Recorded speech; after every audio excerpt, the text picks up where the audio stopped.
could score against them. You know, those moments where we got punished, and that's the extra quality of player you're up against. But the pleasing thing on the night, you know, continually we looked like we could score against them, and we got 3. Probably could have had more. 5 consecutive wins now. Hell of a run, but I'd imagine we'd be glad if we just have a week off before the Norwich game, not a week off, but just a time to recuperate and just assess what you've done over the past month or so. Yeah, definitely. I think the one key point tonight is that for both teams to produce a game like that after the Christmas period is enormous credit, because these played on Tuesday, we've had an extra game over the Christmas period, and to go extra time for both teams, I think enormous credit, and there's a lot of honesty on display out there tonight. And finally for me, ball number 7 on Monday night.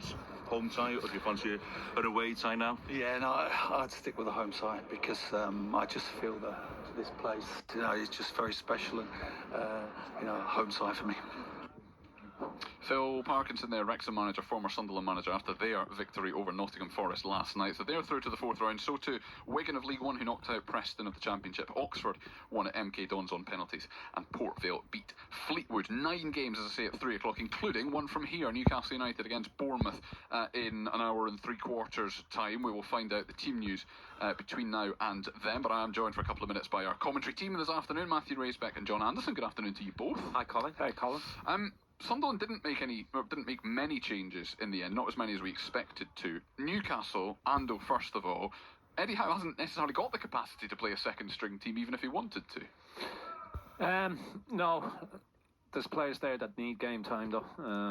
You know, the likes of Jacob Ramsey, Willock needs to get game time into Kieran Trippier. I think Trippier will play. I think Livramento will play at left back. I think Ramsey and Willock will play. I think Ramsdale will probably play in goal as well.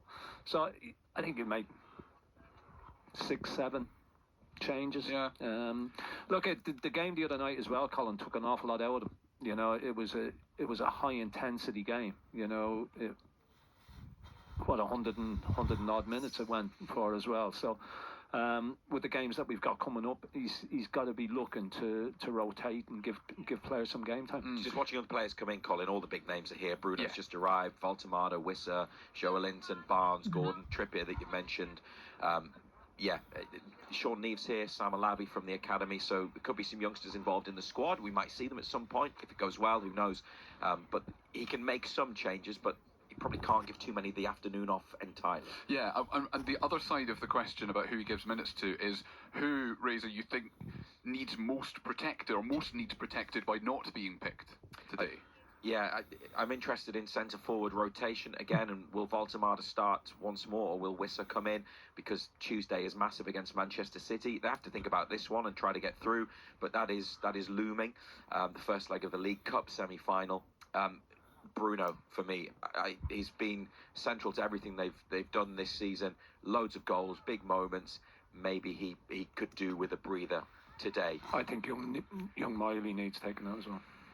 And that not because of his protection, physical protection. It's not. Because he's probably in the team at the moment on performances, without a doubt. But you know, just give him a little bit of a breather, because he's been excellent. You know, not only has he done a job at midfield, but he's been excellent at right back, and we seen the other night that he can do a job at centre back as well. So, but I'd be tempted to rest him as well. So, but look, we'll see. But there is squad players that definitely need some game time. Yeah, and just finally for you both, do you think the Carabao Cup success over the last couple of years, obviously winning it more than reaching the final, means that fans actually do care more about the FA Cup than they used to as well, because they're kind of joined together as cup success and they've had that feeling and they want it again? It's a funny one, isn't it? Because it's something that we spoke about. Where does the FA Cup rate in? You know, you would say that he's always maintained that the Premier League and getting back in the Champions League is the number one priority. You're 2 games away from another cup final in the League Cup. You're a couple of games away from going to the next stage of the Champions League. So you would say that the FA Cup is probably the least of his priorities at this moment in time, because of where you are in every other competition. You know, you still need to win 5-6 games to get to an FA Cup final. You only need to win 2. Well, you don't even need to win 2. You only need to win 1 to get to another League Cup final. Yeah. Don't need to win either. You could draw them and Yeah, win well, on penalties. exactly, yeah. Exactly. You're right as well. Exactly. Thank you to you both for the moment then. Newcastle United against Bournemouth, a 3 o'clock kickoff here at St James's Park this afternoon. Live commentary coming once the Sunderland match has finished. I'll tell you about non-league in a minute, albeit there isn't an awful lot to tell you about in the end. But we will head now to Kingston Park. Newcastle Red Bulls in the European Challenge Cup at home to Perpignan, going for a second win in a row and a third win in this competition at a noisy Kingston Park. It kicked off about 15 minutes ago, and Dean Gray can bring us the latest.